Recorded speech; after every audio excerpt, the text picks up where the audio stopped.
வணக்கம். ஒரு குடும்பத்தோட சந்தோஷத்துக்காக ஒரு மனிதன் தினமும் அமைதியாக போராடிட்டு இருக்கிறாரு. ஒரு பெண் சிரிச்ச முகத்துக்குள்ள கண்ணீரை மறைச்சு வச்சிருக்கா. 120 ரூபாயில் வாழ்க்கையை ஓட்டிய அந்த நாட்கள் கூட ஒரு தங்கச் சங்கிலி மட்டும் இல்லை, ஒரு மனைவியோட இதயமும் அங்கே அடகு வைக்கப்படுது. ஆனால் அன்பு உண்மையாக இருந்தால் கஷ்டம் கூட ஒரு நாள் தோற்று போகுங்கிறதுக்கு சான்று தான் இந்த ஸ்டோரி. வாங்க ஸ்டோரிக்குள்ளே போவோம். யாருக்கும் தெரியாத போராட்டம். ரவி ஒரு கன்ஸ்ட்ரக்ஷன் கம்பெனியில் வேலை பார்க்குற ஒரு சராசரி மனுஷன். காலையில் 5 மணிக்கு எந்திரிச்சு வேலைக்கு கிளம்பிடுவார். கையில் கடின உழைப்பின் காயங்கள் எப்போவும் இருந்துகிட்டே இருக்கும். ஒரு காயம் ஆறுனா இன்னொரு காயம் இருக்கும். முகத்தில் எப்பவுமே தூக்கம் இல்லாமல் ஒரு சோர்வாக தான் இருந்துகிட்ருப்பார். அவருக்கு மனசெல்லாம் ஒரு ஆசை என்னென்னா, என்னோடய குடும்பம் நல்லா இருக்கணும் அப்படிங்கிறது தான் அவர் பெரிய ஆசையே. அவரோட மனைவி மீனா, அவங்க ஒரு ஹவுஸ் ஒய்ஃப். வீட்டில் இருந்துகிட்டே இறந்து குழந்தைகளையும் பார்த்துப்பாங்க. சிறிய வாடகை வீடு, குறைவான சம்பளம், ஆனால் நிறைய கனவுகள் இருக்கின்ற வாழ்க்கை அவங்களோட வாழ்க்கை. அன்னைக்கு காலையில் ரவி பர்ஸை திறந்து பார்க்குறாரு. உள்ளே இருந்தது 120 ரூபா மட்டும்தான். ஸ்கூல் ஃபீஸ் கட்டணும், வீட்டு வாடகை கொடுக்கணும், கேஸ்க்கு கூட பணம் இல்லை. ஆல்மோஸ்ட் காலியாகிற ரேஞ்சில் இருக்குது. ரவி கவலையோடு இருந்தார்.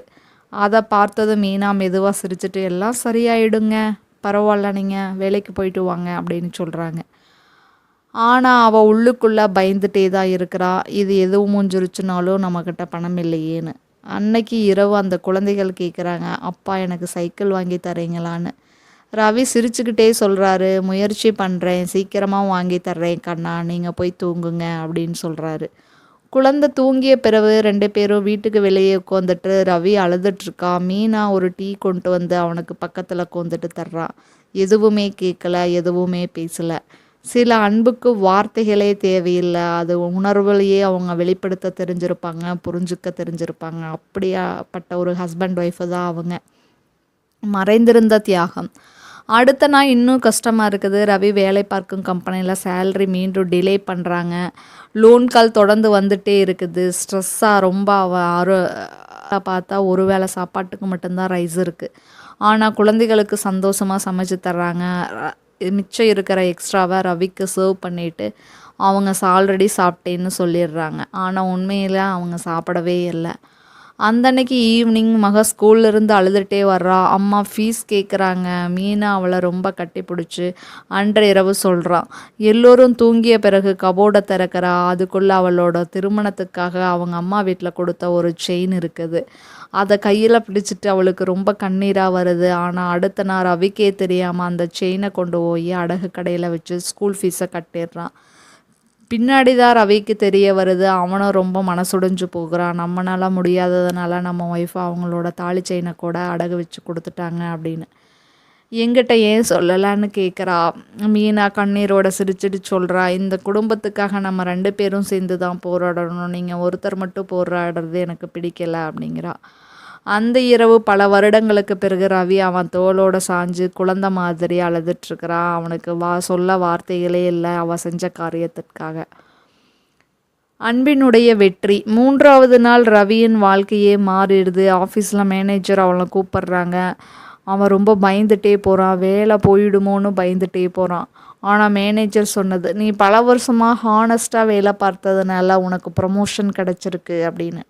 இந்த சந்தோஷத்தை கேட்டால் நம்ம நிலையே தாங்க முடியல இல்லைங்களா? அதனால் ரவியும் பேசவே முடியல. சேலரி இன்க்ரீஸ் ஆகிருக்கு, பெட்டர் பொசிஷன் கிடச்சிருக்கு, நிலையான வாழ்க்கை அவனுக்கு கிடைக்குங்கிற ஒரு தைரியம் வந்துருச்சு. அவனோட கண்ணெல்லாம் ஆனந்தத்தில் கலங்குது. அட்வான்ஸ் சேலரி தர்றாங்க, நீங்கள் அட்வான்ஸாக சேலரி வாங்கிக்கலாம் இந்த பொசிஷனுக்கு வந்ததுனால அப்படின்னு. முதல்ல குழந்தைக்கு ஓடி ஒரு சைக்கிளை வாங்குறா. குழந்தைக்கு சந்தோஷத்தில் கத்துறாங்க. அப்பா அப்பான்னு சொல்லிட்டு அந்த சைக்கிளை பார்த்தோன்னே அவன் பக்கத்தில் வர்றாங்க.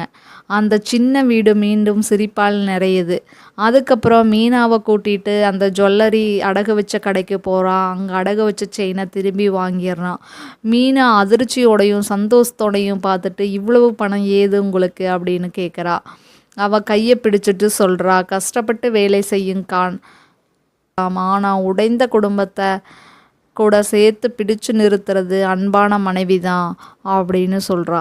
மீனா அமைதியாக அழுதுட்ருக்கா. அந்த அன்னைக்கு இரவு 4 பேரும் டெரஸில் அப்படியே ஒரு நிலா வெளிச்சத்தில் உட்காந்துட்ருக்காங்க. பெரிய வீடு இல்லை, ஆடம்பர வாழ்க்கை இல்லை, ஆனால் அதை விட பெரிய செல்வம் இருந்தது. அதுதான் அன்பு, தியாகம், குடும்பம். உங்களுக்கு இந்த ஸ்டோரி பிடிச்சிருக்குன்னு நினைக்கிறேன். பிடிச்சிருந்தா லைக் பண்ணிடுங்க, உங்கள் ஃப்ரெண்ட்ஸ்க்கும் ஷேர் பண்ணிடுங்க. இது மாதிரிக்கு எமோஷ்னல் ஸ்டோரிஸ் கேட்க நம்ம சேனலை சப்ஸ்கிரைப் பண்ணிக்கோங்க. நன்றி.